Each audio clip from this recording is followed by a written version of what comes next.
Hi everybody, this is Tracy Newman and I'm from The Navigators Tarot, which you can find me on Facebook and Instagram. You can also find me on Sleepy Wisdom, which is on YouTube, and if you'd like a personal reading from me, you can find me at sleepywisdom.com. Okay, so I'm watching a pretty good documentary at the moment called The Great Awakening. And I think just about every single person on the planet should watch it. It is extremely informative. I've only got sort of halfway through it, and look, I'll leave the link for it in the description box below.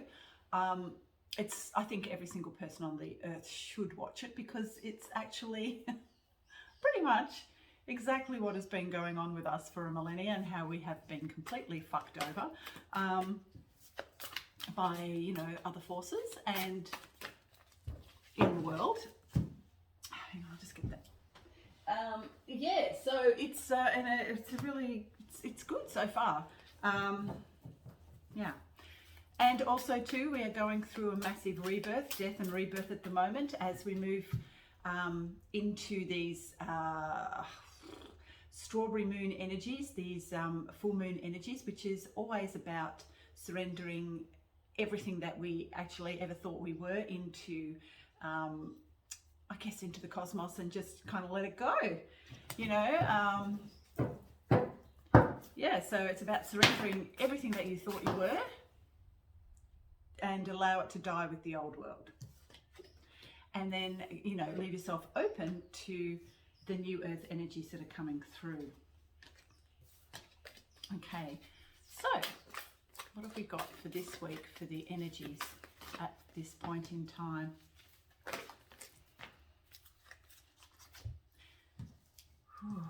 So there's stagnation too, I feel, and like I think a lot of people are starting to feel the burden of just, the dynamics of the world, the structure that's going on at the moment. I mean, as we go through the death process, it can be very, very painful. And for a lot of us, it's hitting us in our, I guess, in the way that, inflation is just completely off the charts. I mean, this has to happen, of course, so that we can actually move out of this old financial structure that has kept us down for so long. And for it to be completely removed, we have to get very, very uncomfortable before we can, completely ditch it. And of course, that's what's going on. For a lot of us who are awake, we understand and we know that this has to be a process so that we can, bring in something that is going to be a lot more user-friendly and a lot more enlightened in the way that the new world will take on its structure, this new world structure that's coming through. And of course, the foundations, the foundation of the old must completely be taken apart and removed and, must crumble and fall.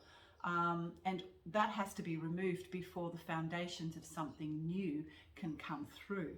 And so we are all going through the birthing process of the new while watching the death of the old. Yeah, really interesting.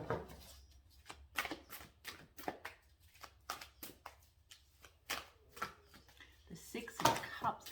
So yeah, there's a lot of nostalgia about as well for any of our old world structures that may, have supported us in the past. And watching them fall can be quite difficult. As we go through change can be very, very painful and very difficult for a lot.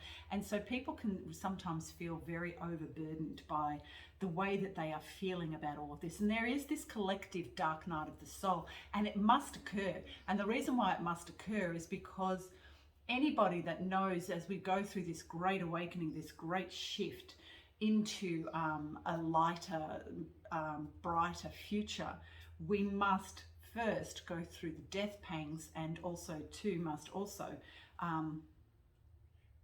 recognize just how we have been a part of our old structure that has kept us in place, and how our old ideas and old ways of being and ways of thinking have kept us in the past. I hope that makes sense. The Queen of Pentacles, there's a lot going on. Oh, okay, so, you know, there is real change occurring, and I feel that that is coming in the financial sector. Real change, but I don't know how it's going to be brought in just yet. I can't see that, how that is going to come about.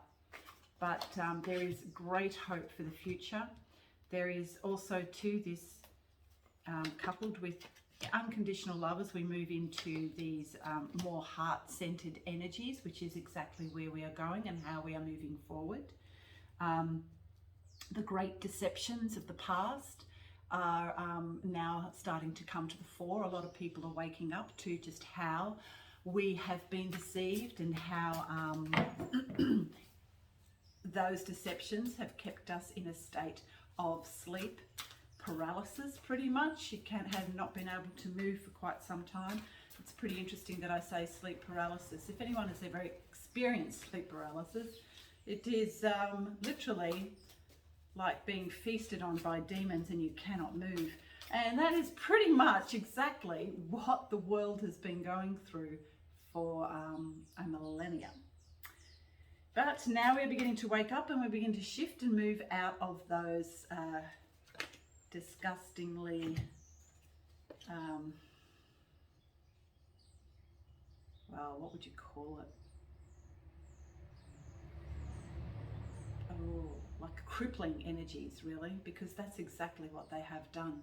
They have crippled us, and they have crippled us as a society, that it's crippled us as a world, and it's crippled us in every single way, shape and form. But we are now awakening from that. We're taking the swords quite bravely and cutting through any of the thorns that are there to bind us. That the old world structure has kept in place. And I will also say, as within, so without. Of course, as I've always said, to change your world on an outer level, you must change within. And real change comes from within. And as you begin to change and shift and see where you have imprisoned yourself in these thorny, paralytic energies, then once you begin to see that and begin to free yourself from that and claim sovereignty unto yourself and the truth of who you really are, then of course you will begin to see that on an outer level. Everything is a projection of self. The sun.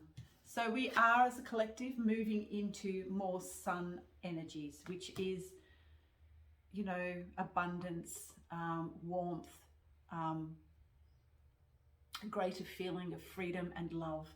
And that is where we are going. But the way we are going to do that, we have to move through this dark night of the soul, these moon energies, these deep moon energies that, you know, are playing with our emotions as we begin to shift and change. But then we're becoming quite inventive, I think, as we begin to sort of like see exactly how we can shift and change our own lives to sort of move into these new world energies. And the sun, of course, is always about warmth and love and abundance, great abundance. Yes, so there are some changes. Oh, it would appear that there are going to be changes on the financial front. I don't know how that's going to come about. Once again, as I've always said, we need to move away from the digital programming that is trying to sort of like, you know, devour us. So if you can at all, move into more cash-related instances where you go through in just basically use cash whenever you can, because the more we actually say no to the system, the more the system will actually begin to crumble and fall a lot quicker. But it is inevitable. it is inevitable. This is the Great Awakening, and you know, it is inevitable that everyone on the planet will awaken. If they don't, well, I guess I don't know what happens to those that don't. I guess they leave the planet, I don't know. Ten of Wands, which is also Temperance. So there is, yes, this collective dark night of the soul. We have the Tower as well. So a lot is happening. There are a lot of changes, but ultimately we do claim victory over all of it. But we just must wait for this collective dark night of the soul to really bite hard, and people must actually fall sometimes to the very depths of despair. To the only way then is upwards, because there is literally nowhere else to go, and that is exactly where a lot of people may need to get to before they see the truth. Okay, and then move on upwards out of that. Okay, so yeah, that's all I have at the moment. We'll wait until next week and see what's going on next week. Okay, bye for now.